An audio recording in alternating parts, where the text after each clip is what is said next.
Costa Rica, 1.8 millones de vehículos activos. En puro centro lo que tenés es una congestión vial insoportable, pero conforme te vas alejando del centro, lo que empezamos a ver es cada vez menos alternativas de transporte. Es un sistema que genera desigualdad. Estás priorizando a las personas que pueden pagar más. Ahora que se acercan las elecciones, vamos a empezar a ver a todo el mundo prometer otra vez un tren. De hecho, ya la administración actual está empezando a prometerlo.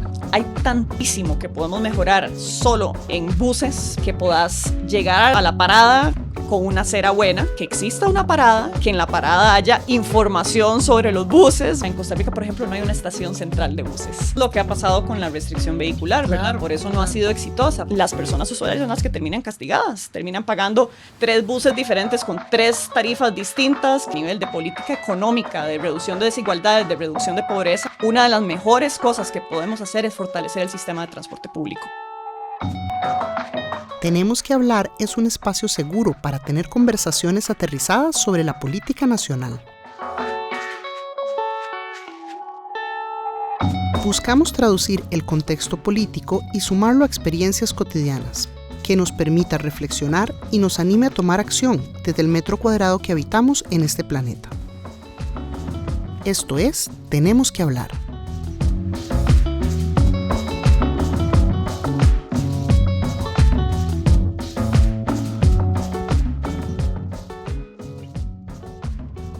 Gracias por unírsenos en un capítulo más de Tenemos que hablar. Soy Maggie Salas, su anfitriona, y tenemos que hablar sobre transporte porque en este país la situación está gravísima. Para unírsenos en esa conversa tan importante, está con nosotros hoy Andrea Sangil. Bienvenida, hola. Andrea. Gracias por invitarme, un gusto estar por acá. Gracias a vos por venir. Andrea es ingeniera ambiental, cuenta con una maestría en sostenibilidad, planificación y política ambiental. Fue nombrada como una de las mujeres notables en el transporte por la iniciativa de Urban Mobility y está al frente de la Red Global de Transporte Popular actualmente. Muy bienvenida, Andrea. Gracias, gracias. Me cuentan que además tenés una banda. Sí, por las noches soy música, toco batería y canto y mi banda se llama Gemas. Fantástico, fantástico. ¿De qué género es? Es como un indie pop. Súper, súper. Bueno, entonces, aparte de ser una rockstar en el tema de transporte, es una rockstar en lo real de la batería. Muy bien, muy bien. Aquí solo estrellas. Bueno, Costa Rica, 1.8 millones de vehículos activos. El 60% de los viajes que se realizan en el gran área metropolitana se hacen en carro. Se ha multiplicado por 10 la cantidad de flota vehicular. Eso si hablamos también de la GAM, pero tenemos una realidad diferencial, lo que se vive en las zonas rurales en materia de transporte y lo que se vive en la GAM. Comencemos por la tragedia de la GAM. ¿Cuáles dirías vos que son los principales puntos que nos llevan a este nivel de presa, que es lo que tenemos? Nos da para todo el podcast. Mira, yo creo que tiene varias aristas. Una de ellas, que creo que es muy importante, es que en Costa Rica tenemos escalas de gobernanza nacional y la local. Pero no está la intermedia. No está la intermedia. Empezando por ahí, digamos, la GAM es un área metropolitana que es como una ciudad compuesta por varias ciudades, ¿verdad?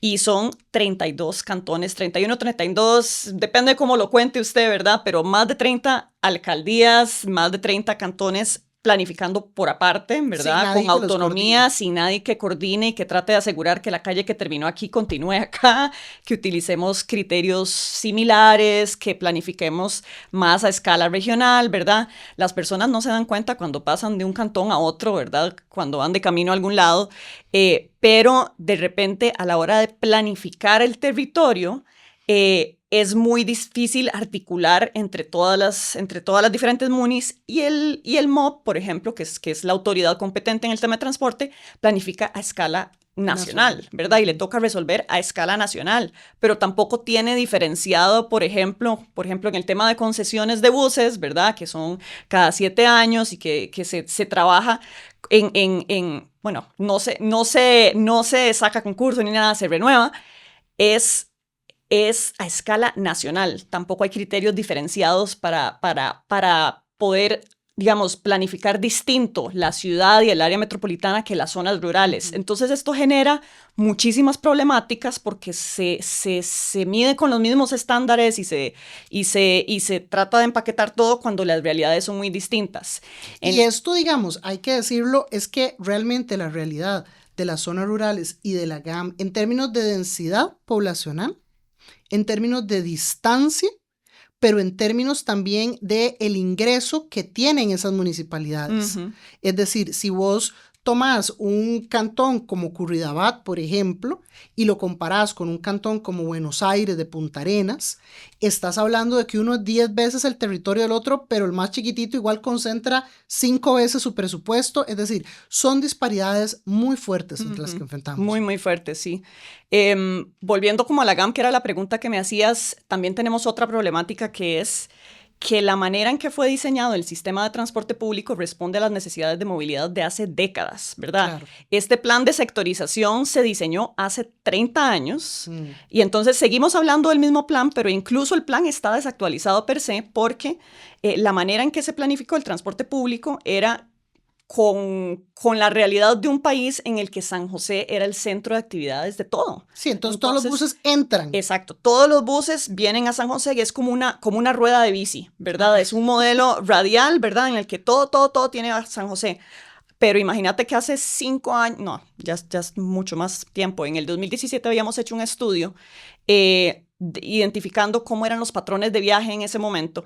Y sí, lo que se había identificado, se había identificado que solo como el 25% de los viajes en realidad el destino era San José. Entonces estás obligando a todas las personas, a todas las rutas, las vías, etcétera, a llegar a San José y cambiarse de bus para ir a otro lado, ¿verdad? Sí, cuando para ahí no iban, para empezar. Exacto. Y bueno, por eso las interlíneas lo que trataban era de buscar conectar eso, pero de ahí no se pudieron levantar.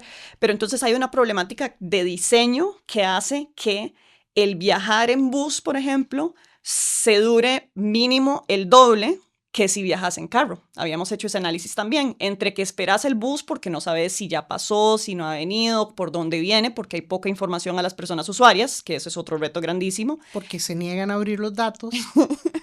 Los datos en realidad muchos ahí están. Lo que pasa es que no se han abierto, la información existe. Pero entonces hay todo un reto ahí en que el sistema de transporte no responde a las necesidades de las personas y se ha priorizado la inversión casi que un 100% a infraestructura vial para carros, que hay ya. Hablando de financiamiento, esto es un problema no solo de la GAM, sino también de todo el país. Yo había hecho el ejercicio de revisar los planes nacionales de desarrollo e inversión pública de como las últimas 4 administraciones. Y si veías el componente como de obras públicas y transportes, ¿verdad? De infraestructura, en la mayoría la inversión en transporte público era 0. Las únicas veces que se invirtió alguito era para demarcar los carriles exclusivos, que fue un intento por ahí, para comprar los trenes de la administración pasada, que fue una inversión, ¿verdad? Que no se hacía hace muchos años, pero históricamente no hemos invertido absolutamente nada en transporte público cuando se supone que es un servicio público. Imagínate que esperáramos que la electricidad en este país tuviera el nivel que tenga sin invertirle. Sí, imagínate que tengan solo los postes de luz. Exacto, que el agua, ¿verdad? Que el agua que tomamos y que llega a casi todo el país, ¿verdad? Aunque ya hay muchísimas problemáticas con eso, no le invirtiéramos. Que a la educación pública no le invirtiéramos. Eso es lo que está pasando en transporte. Entonces es un servicio que se supone que es público, pero no estamos invirtiendo absolutamente nada en lograr planificarlo, ordenarlo, dignificarlo, priorizarlo y hacerlo más moderno. Y encima tenés el tema de las ciudades dormitorio, que claro, como la tierra empieza a volverse muy cara en San José Centro, la gente empieza ahí en lo periurbano. Entonces Heredia, por ejemplo, todo lo que es Tres Ríos, de Cartago, Alajuela, todas estas partes empiezan a llenarse de gente que realmente va a estarse desplazando continuamente y genera una presión muy fuerte.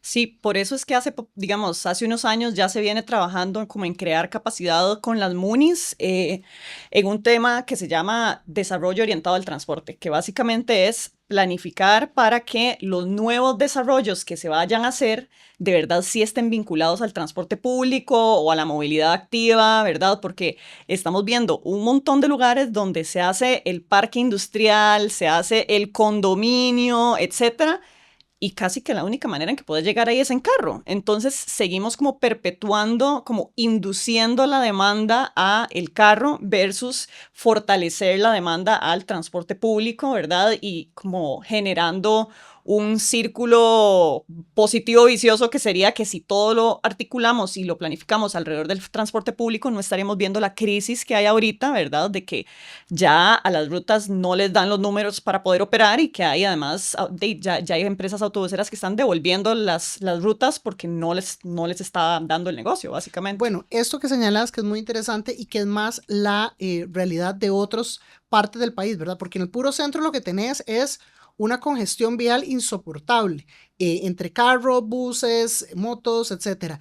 Pero conforme te vas alejando del centro, lo que empezamos a ver es cada vez menos alternativas de transporte, cada vez rutas más infrecuentes, más irregulares. Recuerdo las quejas de algunos amigos de la zona de Los Santos que decían, es que aquí después de las 6 de la tarde, buena suerte. Sí, eso es una realidad en muchísimos lugares fuera de la GAM y es básicamente por eso, porque es poca gente, está distribuida en distancias muy largas y entonces hay una cosa que la gente tal vez no sabe, que es que en la mayoría del mundo, como el transporte público es un servicio público, se le asignan subsidios. ¿Y qué significa el subsidio? Que es, si yo quiero dar un servicio de calidad con bastantes frecuencias que atienda cualquier necesidad, a final de cuentas voy a tener que invertir y va a ser un transporte caro. Si eso se tuviera que dependerse solo de un privado para lograrlo, el transporte no sería pagable. La gente no podría pagar la tarifa que implicaría el servicio público de calidad que queremos. Entonces, los gobiernos subsidian de diferentes maneras. Entonces, subsidian o haciendo, por ejemplo, la infraestructura para que el privado no lo tenga que hacer y el privado solo opere. Hay lugares donde, por ejemplo, la flotilla de buses pertenece al municipio o a la ciudad y nada más se contrata una operación. Hay otras veces en que se contrata ya a una empresa que tiene los buses, etcétera, y dice, bueno, el costo de todo, qué sé yo, es 10, pero entonces el gobierno va a cubrir 4 o 6 o X para que siga siendo accesible. Aquí eso no pasa. Entonces, Dave, lo que pasa es que si los números no les dan a los privados, no van a operar, no es negocio, ¿verdad? Y cuando hablamos de subsidio, a la gente le da mucho miedo porque cree que es chinear a los autobuseros, cuando nuestra educación es subsidiada, el agua es subsidiada, la electricidad es subsidiada porque son servicios públicos que queremos que sean de alta calidad, pero que sean accesibles para todas las personas. Entonces tenemos que conversar un poco más sobre cómo reformamos el sistema de transporte público de manera que podamos subirle el nivel, pero que haya una inversión pública de por medio. Claro, porque aquí es importante que entendamos la entrega de un servicio público. A ver, que el Estado garantice la entrega de un servicio público no quiere decir necesariamente que el Estado tenga que tener control o operación de todas las partes. Como vos bien estabas diciendo, la entrega del servicio público se puede garantizar por medio de una alianza donde vos tenés la operación y entonces le sacas rédito una parte, pero yo pongo otra. Lo que está ocurriendo en estos momentos es que un bien público, un servicio público, está dejado a la libertad del mercado, a lo que logre el mercado cubrir la necesidad. Y entonces ahí obviamente el mercado tiene tractos más rentables y tractos menos rentables. Es similar a lo que pasaría si no tuviéramos regulación o inversión pública en materia de, por ejemplo, cobertura de telefonía o de internet. Pues hay zonas que no tendrían internet. Exacto. ¿Por qué? Porque no, son pocos usuarios, es poca el dinero que hay, entonces no valdría la pena. Pero entonces ahí es donde entramos a garantizar ese tracto adicional.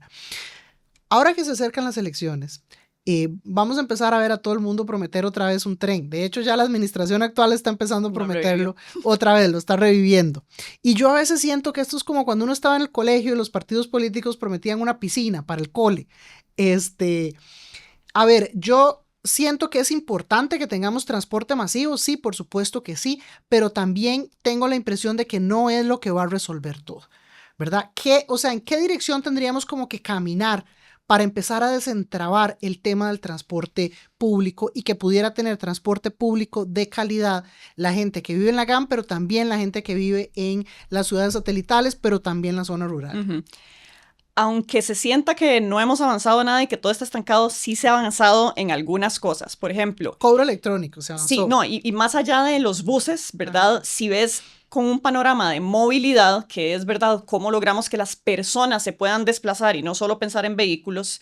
Por ejemplo, en la administración anterior hubo un gran avance en legislación, porque hay muchas cosas que ahorita no se podían hacer o que no se podía transformar porque la regulación no lo permitía. Entonces, se aprobó una ley de movilidad peatonal, se aprobó una ley de movilidad ciclista que permita y facilite que las MUNIs puedan entrarle a este tema más, ¿verdad? Que puedan, digamos, financiar una red de aceras, que puedan financiar ciclovías y diseñarlas, etcétera, que se entienda la acera y la ciclovía como parte de la vía, que antes eso no se entendía. Entonces, si había un préstamo, por ejemplo, para que las MUNIs desarrollaran red vial cantonal, se entendía como que era solo para calle. Sí, no se podía utilizar. Y no se podía usar para nada más. Entonces eran unos pulsos, ¿verdad? Para tratar de que se entendiera, y ya ahora por ley está reconocido eso.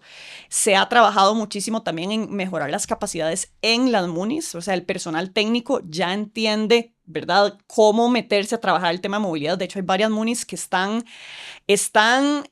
como organizándose para ver si se logra pedir que, así como las aceras son competencia de las MUNIs, que la red vial cantonal es competencia de las MUNIs, que el MOP le transfiera competencia a ciertas MUNIs que puedan atajarla de planificar transporte público. Y eso a mí me parece muy interesante. Claro. Hay muchas MUNIs que desde hace años están pensando en si tan solo yo pudiera hacer una ruta radial por estos lugares, porque la ruta nada más atraviesa el cantón, pero no sirve a ciertas zonas, ¿verdad? Y que no tiene que ser algo masivo, podrían ser vehículos más pequeños. O sea, tenemos que actualizar el marco regulatorio para que permita un poco más de flexibilidad, ¿verdad? Y que pensemos en un sistema de transporte público, no los buses por aquí, el tren por acá, que si alguien hizo bicis públicas y que nadie se habla y que cada uno se paga por aparte, que, ¿verdad? La magia de tener una autoridad, por ejemplo, a escala ciudad, es que planificas, ¿verdad?, todo el sistema y logras que esté integrado. El MOP estuvo trabajando, de hecho, en una propuesta que se llama el SITGAM, Sistema Integrado de Transporte Público para la GAM, que buscaba eso, empezar como a integrar y hacer zonas donde habían diferentes opciones de transporte, entonces te bajabas de una y te podías montar a otra, y hacia eso tenemos que ir avanzando, ¿verdad? Hacia que sea ágil y sencillo y fácil viajar en transporte público, ¿verdad? Pero y ese viaje incluye que puedas llegar a la estación, a la parada con una acera buena, ¿verdad? Una acera en buenas condiciones, que exista una parada, que en la parada haya información sobre los buses, ¿verdad? ¿Cuál es el que se toma ahí? Ojalá que haya en tiempo real alguna actualización, ¿verdad? De hace cuánto pasó o cuándo viene, ¿verdad? Y que a partir de ahí puedas tomar el bus, vas segura, tranquila, ojalá sea eléctrico, además no hace ruido, no contamina, y llegas y te conectas con la próxima parte de tu viaje si se toca, pero que esté integrado. O sea, en Costa Rica, por ejemplo, no hay una estación central de buses, sí, porque se dejó a los privados que cada quien escogiera dónde iban a tener su terminal, por ejemplo. Sí, entonces cada quien, por ejemplo, si vos venís de la zona de Santana, entonces te va a dejar en la Coca-Cola, y si vos querés de ahí moverte seguir cruzando hacia San Pedro, hacia Curridabat, entonces tírate 1 kilómetro o más caminando por San José. Exacto. Para llegar hasta donde está la siguiente. Y ese es el tipo de cosas que hacen que se dupliquen, se tripliquen los tiempos de traslado. Entonces, claro, es un desincentivo a viajar en bus, porque sabes que tenés que dedicarle el doble del tiempo, ¿verdad? Versus irte en un carro, en un Uber, en un taxi, etcétera, que te va a llegar directo, pero que el costo es mucho mayor, ¿verdad? Entonces, no todo el mundo puede hacerlo. Sí, tenemos un sistema que no incentiva que las personas puedan realmente llegar a donde necesitan llegar de manera eficiente, y eso la gente lo ha ido resolviendo por vía de comprarse un carro, comprarse, sí, una motocicleta. Es un sistema que genera desigualdad por diseño. Claro. ¿Verdad? O sea, estás priorizando a las personas que pueden pagar más y estás dejando tiradas a las personas que pueden pagar menos. Entonces, o sea, si estamos pensando incluso a nivel de política económica, de reducción de desigualdades, de reducción de pobreza, una de las mejores cosas que podemos hacer es fortalecer el sistema de transporte público, porque eso va a lograr hacer que las personas puedan acceder a oportunidades, a a trabajos, a educación, que hoy como está, no pueden acceder porque el sistema está tan fragmentado y tan inoperante que no pueden dejar, o sea, puede tener una oportunidad laboral, pero si es al otro lado de la ciudad no la van a tomar porque dice, voy a llegar 3 horas. Y que puedan además tomar otras decisiones de dónde vivir. También. Porque claro, si vos tuvieras una manera ágil de atravesar el gran área metropolitana, no estarías pensando necesariamente en que tenés que vivir donde te quede a la menor distancia posible de tu trabajo. Y eso puede pasar, digamos, no necesariamente por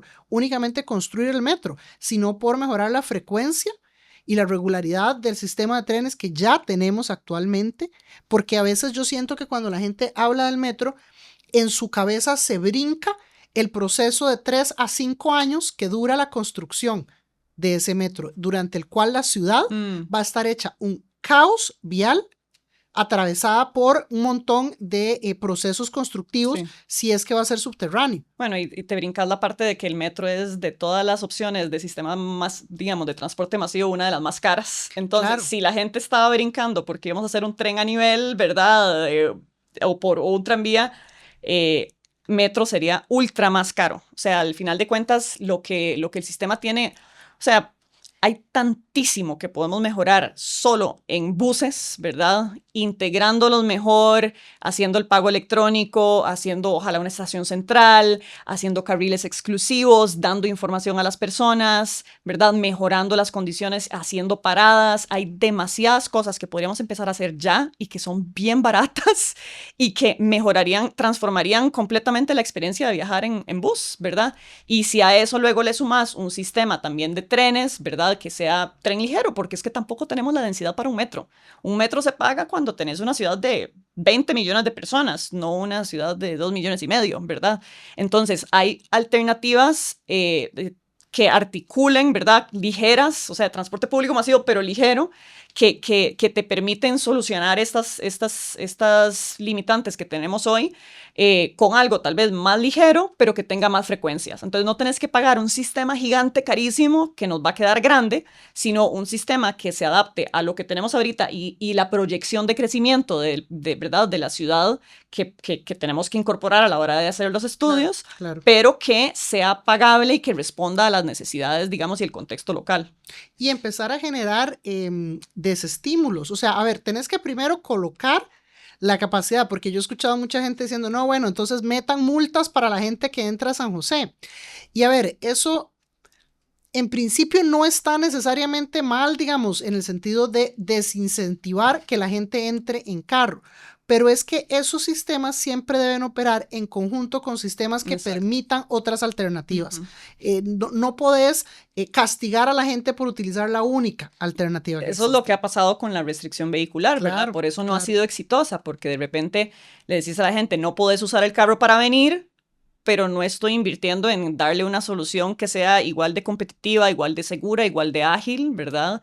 Entonces, no es una política pública efectiva, porque entonces al final la gente hace otras rutas, cambia de carro con alguien, compran otro carro, ¿verdad? Entonces no está siendo efectiva porque no estás dando una alternativa que sea igual de viable. Claro. ¿Y las zonas rurales? ¿Qué hacemos con este tema de poquita población y poder garantizar transporte? Porque realmente hay muchas zonas en este país que no están tan lejos de los servicios y de las cosas que necesitan, pero como no tienen buenas alternativas de transporte, la distancia se multiplica muchísimo. Sí, yo he estado trabajando más a escala global y viendo y tratando de entender eso, ¿verdad? Yo trabajo ahora mucho con el tema de informalidad en transporte, que, ¿verdad? A la gente de transporte se le para la peluca cada vez que hablamos de informalidad. Pero una de las cosas que conversamos más es que la informalidad surge cuando el sistema de transporte público no está cumpliendo las necesidades y la gente resuelve. Claro. ¿Verdad? Y entonces resuelven de 1000 maneras distintas, ¿verdad? Pero una de las características es que usualmente son medios de transporte más ligeros y más ágiles. Entonces, incluso en países muy desarrollados, que es full sistema de transporte masivo, en las zonas más periurbanas, más periféricas, ¿verdad? Donde tal vez hay menos demanda, ¿verdad? Y lo que se busca es conectar con las estaciones finales de las líneas de metro, de tren, etcétera. Se están empezando a desarrollar modelos con vehículos más ligeros, ¿verdad? O digamos, se le llama, digamos, transporte que responde a la demanda, incluso con tecnología. Entonces, con busetas, ¿verdad? Entonces, hay una buseta que opera la MUNI, por ejemplo, y que entonces vos, si tenés que mañana ir a la cita a Levi's, decís, yo vivo acá y quiero ir a Levi's, y entonces la ruta incluso se planifica día con día de acuerdo a la demanda de las personas y es flexible. Entonces, eso ya, digamos, en algunos lugares ya se ha ido incorporando como transporte municipal, en lugares donde de un bus de 60 personas pasando cada 5 minutos no tiene sentido y no dan los números, pero de repente algo que responda a la demanda, que sea más ágil, y que no puede funcionar. Y que no responda solamente a lucro, porque a ver, proveedores privados que respondan a demanda tenés siempre, o sea, claro. Piratas, pero informales. Eso, ahí lo interesante es entonces cuál es el rol de la autoridad, ¿verdad? En decir, bueno, estos ya están casi que resolviendo, ¿verdad? No tuve que hacer yo nada y esta gente está resolviendo. ¿Cómo me acerco a ellos para diseñar un sistema que cumpla con los criterios de calidad, de seguridad, de trazabilidad que yo necesito como autoridad? Y ¿dónde están ellos? ¿Y qué nos falta cerrar en esa brecha? Entonces, muy interesante como diferentes países, por ejemplo, en Río de Janeiro, los mototaxis son súper comunes, especialmente en las zonas de las favelas, donde no entran los buses, pero entonces el municipio, en vez de tratar de prohibirlos, lo que dijo fue, ok, vengan, quiero que ustedes se registren y vamos a integrarlos con el mismo pago del sistema de transporte público. Usted puede pagar el mototaxi y llegar hasta su casa allá en la montaña donde no sube el bus. En Ciudad de México, donde hay metro, hay buses, hay bici pública, hay de todo, pero el 80% de los viajes todavía eran busitos informales. El gobierno local se sentó y les dijo, vean, yo les puedo ayudar a ustedes a conformarse como empresas de transporte, les doy entrenamiento, los apoyo a que lleguen al nivel de servicio que a mí me interesa y que es la única manera en que los puedo reconocer. Y si se conforman así, les doy un bono para que cambien los buses. Y son buses más limpios, con GPS, con cámaras, se reducen muchísimas de las problemáticas que tenían antes y ya entonces se integra al sistema de transporte público, ¿verdad? Que es mucho mejor, porque algo que tenemos que entender acá es que la vida de la prohibición pocas veces es la vida. Pero digamos, algo que tenemos que entender es que si yo no incorporo los medios de transporte que la gente está usando, entonces no tengo información real de cómo se está transportando la gente. Es preferible que yo sepa cuáles son las rutas que tienen más, porque la información es lo que me permite hacer política pública informada a partir de datos. Nosotros hicimos un estudio de los tuk-tuks en Puerto Viejo, porque queríamos entender de verdad si era un servicio que estaba solo para los turistas o si de verdad las personas de ahí lo utilizaban. Y efectivamente vimos que era el tercer medio de transporte más utilizado después del carro y la bici, y que se utiliza para todo tipo de viajes. Y justamente mucho de lo que decían las personas de la zona era que cuando habían redadas, toda la economía de la zona se paralizaba. Porque los tuk-tuks llevan a la gente a los tours, los tuk-tuks llevan a la gente a Levi's, al veterinario, al trabajo, los que tienen que empezar a trabajar en la madrugada. Los tuk-tuks llevan a la gente de los hoteles a la estación de transporte público cuando salen los buses temprano, porque antes no hay un bus. Toda la vida nocturna depende de los tuk-tuks, porque a las 6 de la tarde termina el bus y solo hay 4 taxis para Cahuita y Puerto Viejo. Entonces, ahí parte de las conversaciones que tuvimos con todos los datos que recopilamos fue con el MOP, ¿verdad? Y con una diputada de la Asamblea que estaba tratando de lograr reconocerles y crear una figura legal para este tipo de vehículo, ¿verdad? Que ni siquiera está reconocido en el marco regulatorio como o sea, un tuk-tuk ni siquiera existe, no se reconoce como un vehículo que pueda dar transporte público, pero ya están resolviendo las necesidades de movilidad de una zona y en varios lugares están emergiendo. Entonces, creo que hacia donde tenemos que ir es a buscar cosas que funcionen para las personas, pero sin nada más dejarlas a la libre, sino que es como, ok, queremos que sea seguro, queremos que sea de alta calidad, queremos que no estafen a la gente, queremos que se integren al transporte público, que utilicen vehículos que sean eficientes, etcétera.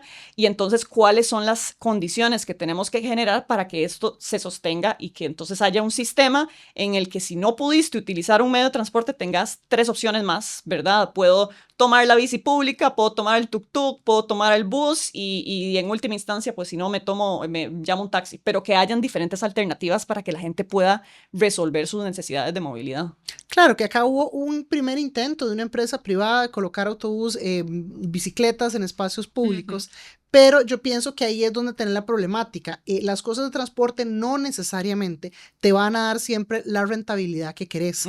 Y entonces, si no contás con ningún estímulo, con ningún subsidio, con ninguna cosa cruzada, no puedes brindar el servicio. Pero además es que tu función como entidad privada no es brindar un servicio. Tu función como entidad privada es lograr ganancias sobre los bienes y activos tuyos. Pero debería haber algo que te permita engarzarte con quien sí tiene el mandato de generar transporte público, que sea el municipio, que digamos, a mí me parece bien esta progresiva descentralización, ¿verdad? El empoderamiento de las municipalidades para que vayan asumiendo cada vez más funciones que permitan la gestión del territorio, porque algo que hay que tener claro aquí es que no va a ser necesariamente la misma solución para todos los territorios, porque además las geografías de este país son muy diferentes. Exacto, entonces no podemos esperar que lo que funciona en Alajuela Centro vaya a funcionar, no sé, en Los Chiles, ¿verdad? O en Nosara, ¿verdad? Entonces ahí hay como que ser un poquito más, o sea, tener una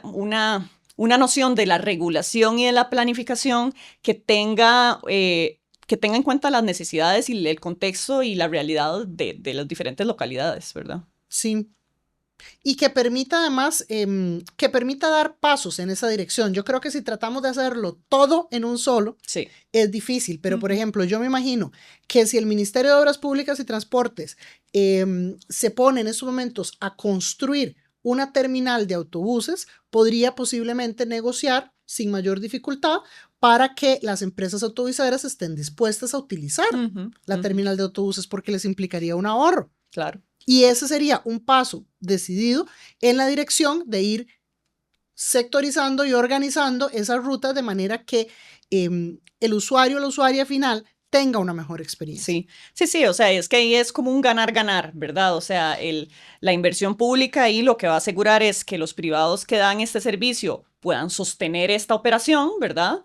Que no se salgan, porque si se salen, entonces quedamos sin provisión de servicio, ¿verdad? Y que las personas usuarias puedan tener un sistema mucho más atractivo y que funcione mejor para sus necesidades. Entonces, imagínate que incluso, por ejemplo, yo había hecho un curso de transporte sostenible en Singapur y era súper interesante ver cómo ellos, por ejemplo, la estación de metro llegaba hasta cierto lugar y ellos ponían una acera techada entre donde salía la estación de metro y la estación, digamos, de los taxis o de los buses, porque decían, si yo no pongo una acera techada, las personas se van a sentir tentadas de ni siquiera tomar el metro, porque saben que cuando lleguen se van a mojar y no van a poder hacer la próxima parte de su viaje. Y todo lo ponían cerquita, ¿verdad? Pensando en cuál es la experiencia de la persona que va a hacer este viaje. Es que la comodidad te empuja. Mira, yo pienso en un contexto como el de Manuel Antonio. Manuel Antonio, que tiene muchos de sus hoteles, hospedajes, etcétera, lejos de la playa. Pero tenés un desincentivo, que es el costo del parqueo en la playa, que es carísimo. ¿Qué tiene Manuel Antonio? Un bucecito que está haciendo un recorrido continuo. Ese bus casi siempre pasa vacío. Vos lo ves y es poquita la gente que se monta, pero el bus dura en lo que dura el recorrido. La existencia de ese bus continuo es suficiente para que muchas personas, en lugar de bajar el carro del hospedaje a la playa, agarremos el bus. ¿Por qué? Porque sabes que cada 10 minutos ese autobús pasa. No tenés que esperar, entonces si vos querés evitarte el costo de un parqueo más caro, de no poder entrar, de estar más tiempo en presa, etcétera, puedes utilizar ese servicio. Sí, la certidumbre y la certeza de que vas a poder llegar al tiempo que tenemos que llegar y que va a haber un servicio es absolutamente, ¿verdad? Es crucial para la hora de tomar la decisión. Digamos, muchas personas ahora, cuando hay parquímetros, etcétera, más bien es como, yo no sé si voy a llevar el carro a este evento porque no sé dónde lo voy a parquear, no sé cuánto me va a costar, es mucha plata, entonces se van con alguna otra alternativa. Entonces, pero entonces volvámoslo al revés, ¿verdad? Hay muchas personas que dependen del carro y no se pasan al bus porque no hay dónde, primero, buscar información de dónde para el bus. No podés planear el viaje casi, ¿verdad? Casi no hay alternativas de decir, voy de aquí a acá, ¿cuáles buses tengo que tomar? ¿A qué hora pasan? Llegás y no sabes si el bus acaba de pasar o si va a pasar algún día o cuándo va a pasar. Entonces no tenés certeza y no tenés el control sobre tu viaje, ¿verdad? Y cuánto vas a durar y si vas a llegar a tiempo. Entonces, ese es el tipo de cosas que tenemos que asegurarle a las personas a partir de un sistema que esté bien estructurado y a partir de información transparente. O sea, es que puede que yo vaya a durar 2 horas, pero si yo sé que voy a durar 2 horas y en esa hora puedo leer, puedo revisar correos, etcétera, pero yo sé dónde agarro el bus, cuál agarro, cuánto voy a durar, por dónde pasa, etcétera, pero eso no está ahí. O sea, a menos de que seas usuaria habitual del bus, ¿verdad? O del tren y que sepas la ruta, casi no hay manera de saber cómo navegar la ciudad en transporte público. O sea, el sistema funciona, pero no es amigable con las personas usuarias. No, y además hemos tenido históricamente una relación muy tensa con algunas de las cámaras autobuseras, ¿verdad? Porque cuando se les ha tratado de aplicar la legislación, ¿verdad? Que les exige determinadas cosas en materia de accesibilidad, que se han venido extendiendo, y nada que le cumplimos a la población de personas con discapacidad para que los autobuses puedan ser accesibles, pues en algunos casos vemos una resistencia abierta o un lobby sobre la mesa que impide, buscando impedir aún más tiempo la entrada en vigencia de esa legislación. Claro, o sea, es que es bien problemático, pero si lo ves desde, volviendo al discurso de los subsidios y, ¿verdad? Y del costo de la operación, si vos tenés un negocio, si tenés un restaurante y cada vez está llegando menos gente y cada vez los costos son más altos, y sabes que si subís los precios se baja más gente y sabes que te están pidiendo hacer una remodelación, ¿verdad? O comprar un nuevo local y no te está dando, obviamente lo vas a alargar lo más posible, ¿verdad? Y está mal y la ley requiere que tengamos estas cosas, pero no, de nuevo, no estamos generando las condiciones habilitantes para que el proveedor de servicio pueda dar el servicio que tiene que dar, porque o sea, no da. O sea, hay muchos autobuseros que tienen otros negocios y con eso sostienen, ¿verdad? Entonces ya ahí es como, ¿de serio no puedes hacerlo? Pero la gran mayoría son empresas, digamos, familiares que empezaron a dar servicio, luego se les reconoció y siguieron, ¿verdad? Y no son operaciones muy grandes, no son operaciones muy profesionales. Hay una que otra muy grande, especialmente en la GAM, pero en su gran mayoría son pymes, ¿verdad? Entonces tenemos que pensarlo como tal. Son pymes que están operando a costo y que muchas saben que, digamos, la tarifa que están cobrando no es lo que deberían cobrar, pero saben que si la suben se les va a seguir bajando gente del bus. Sí. Y les estamos exigiendo que pongan rampas y que cambien a buses eléctricos, etcétera, pero no les estamos asegurando una demanda. Por ejemplo, hay muchos lugares donde, por ejemplo, a los operadores les dicen, mira, tenés que tener este tipo de bus con este tipo de cámara, bla, bla, bla, bla, y yo te voy a pagar esto, no importa si se suben 5 o si se suben 50. O sea, les pagan por la operación, les pagan por kilómetro. Entonces, claro, vas a dar un servicio bueno, o sea, les pagas por el servicio que vayan a dar, pero les aseguras que van a ganar, no importa si el día fue malo, si fue bueno, si es una ruta súper vacía o si es una ruta súper densa, te voy a pagar por kilómetro. Entonces eso le da certeza al privado de que su operación se va a poder mantener y le da certeza a la persona que utiliza ese bus de que siempre va a pasar, de que tiene la rampa, que es eléctrico, que tiene información sobre las paradas, etcétera, y todo como que se sostiene, ¿verdad? Es que es como un sistema imposible ahorita en el que queremos que mejore el sistema, pero no le estamos invirtiendo y generando las condiciones, los incentivos, los mecanismos para que podamos subir de nivel. Entonces, el tema de inversión pública para mí es lo más urgente, y el cambio de las estructuraciones de cómo calculamos las tarifas y o sea, calcule la tarifa como la quiera calcular, pero si vamos a exigir mejoras en calidad, hay que reestructurar la manera en que estamos pagando el sistema. En realidad hay que empezar a pagarlo. El gobierno tiene que empezar a hacer que de verdad sea público, y porque si no también las personas usuarias son las que terminan castigadas, terminan pagando 3 buses diferentes con 3 tarifas distintas que no se conectan para nada, no tienen paradas, etcétera. Y al final el abandono no necesariamente es de las empresas autobuseras, es del sector público que no está invirtiendo en este servicio. Sí, yo creo que ahí lo que vos decís es clave. El Ministerio de Obras Públicas y Transporte se le olvida la T de su nombre, o sea, y es pura obra pública, pura construcción. Es como la IA con el saneamiento, o sea, como que a veces la segunda parte de las del nombre de la institución se nos olvida. Sí, y eso es complicado porque además realmente ahí la relación es entre el Estado como proveedor de servicios de transporte y las personas usuarias con un intermediario que está, y el problema no es necesariamente únicamente del intermediario, sino de la ausencia total de planeación y de inversión. Y de inversión de ese proveedor, original. Si vos tuvieras que priorizar una acción para mejorar el tema de transporte público en Costa Rica, ¿qué priorizarías? Priorizaría el rediseño de los contratos. Con los buses, sí, con las empresas sí. autobuseras. Priorizaría como que no sea una renovación, sino que sea que se saque a licitación con condiciones de operación, ojalá por kilómetro o como por dar el servicio y con inversión pública que la acompañe.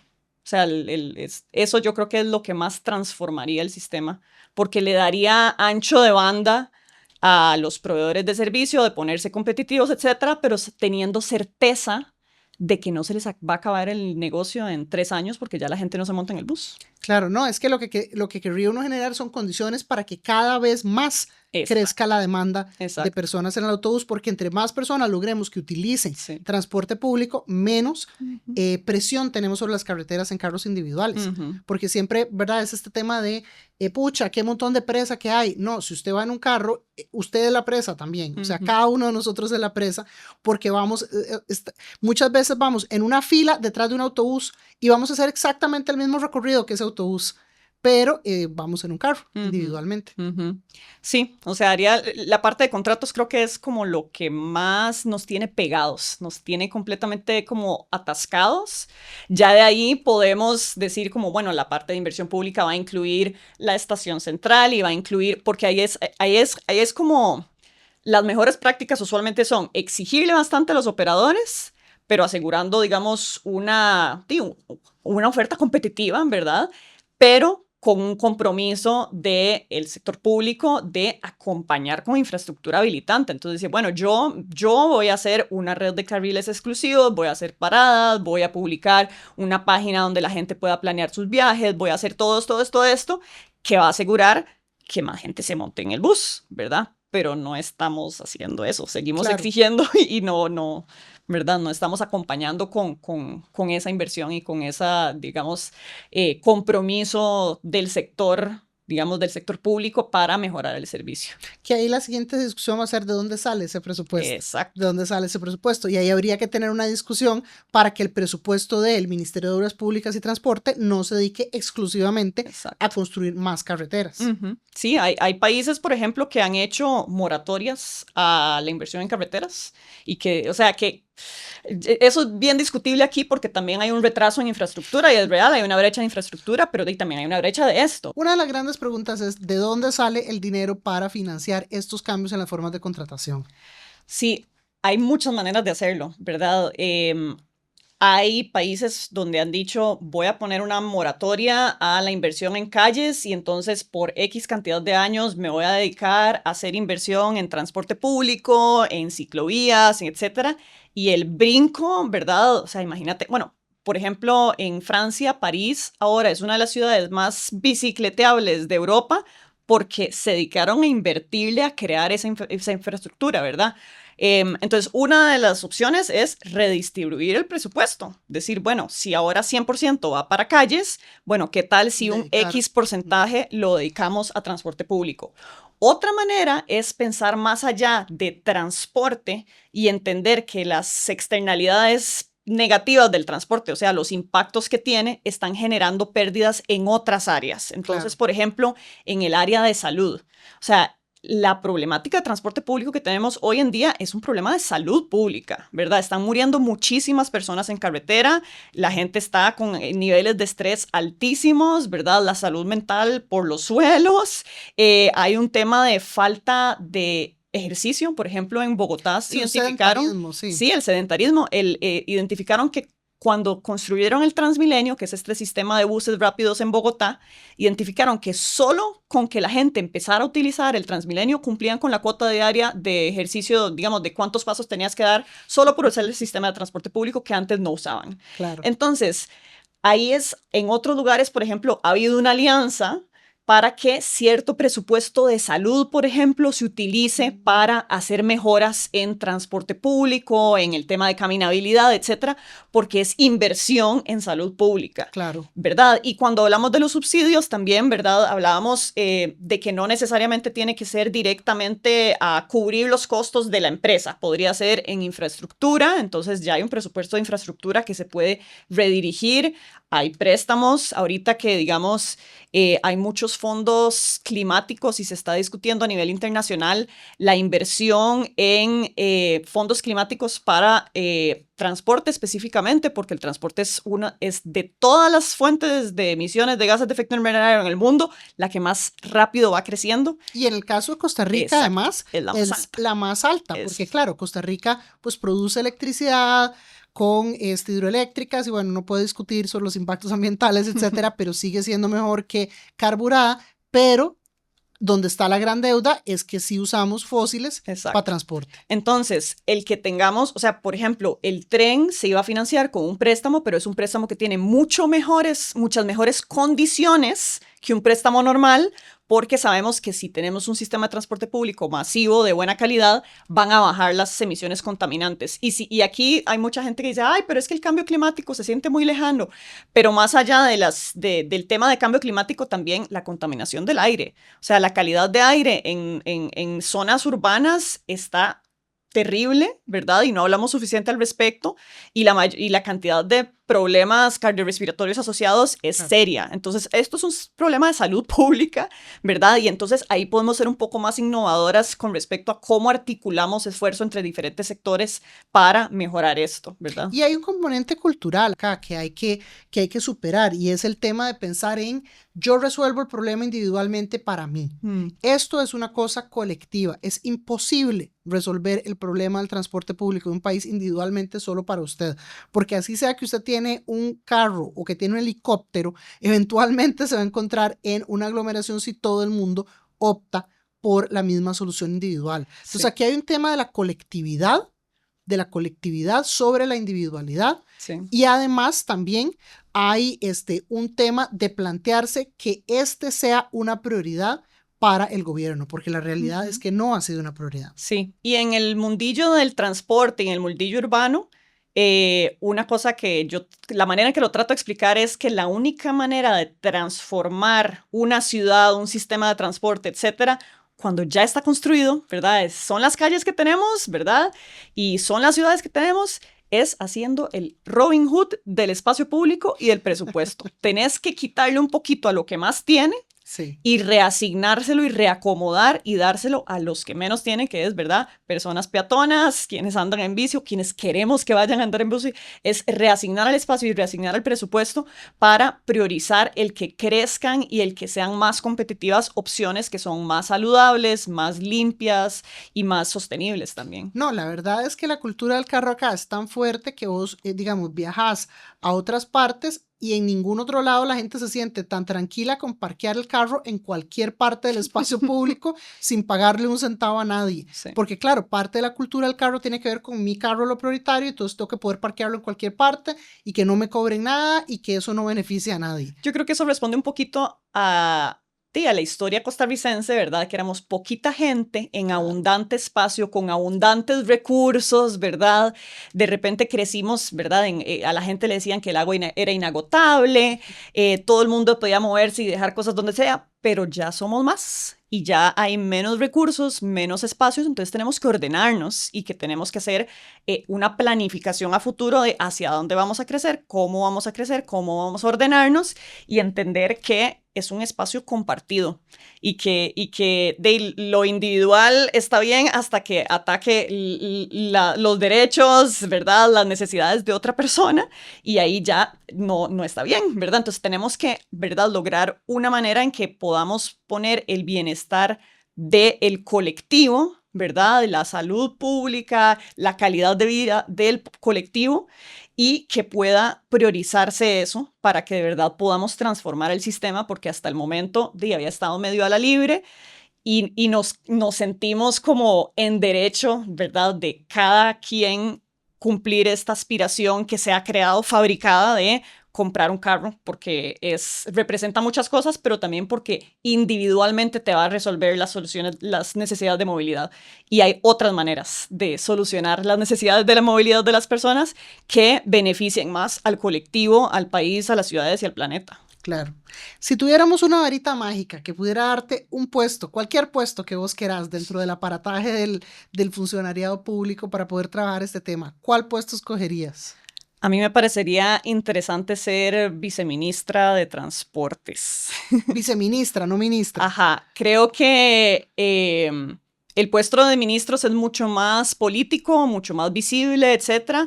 Y a nivel de viceministro tenés como capacidad de decisión, pero estás como en un nivel intermedio para poder articular con las personas de las instituciones. Okay. Entonces me parecería un nivel intermedio interesante y bueno, yo trabajo en temas de política pública hace muchos años, he estado a la par y adentro del gobierno también un par de veces.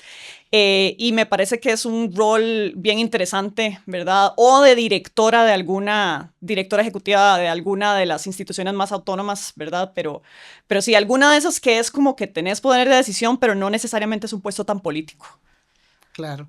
Bueno, se nos fue el tiempo. Muchas gracias por acompañarnos en este capítulo. Conversamos sobre la necesidad de pensar el transporte público como parte del derecho a la ciudad y el derecho a la movilidad, de que el Estado repiense su rol en garantizarle ese derecho a la ciudadanía y que entonces transforme las condiciones y los contratos que tiene con las empresas autobuseras. Vimos la diferencia de la problemática que tenemos en la GAM versus en las zonas rurales y cómo podríamos creativamente encontrar soluciones si también exploramos el área de transporte informal. Soy Maggie Salas, anfitriona de Tenemos que Hablar. Gracias por acompañarnos en este capítulo. Nos vemos en el próximo episodio.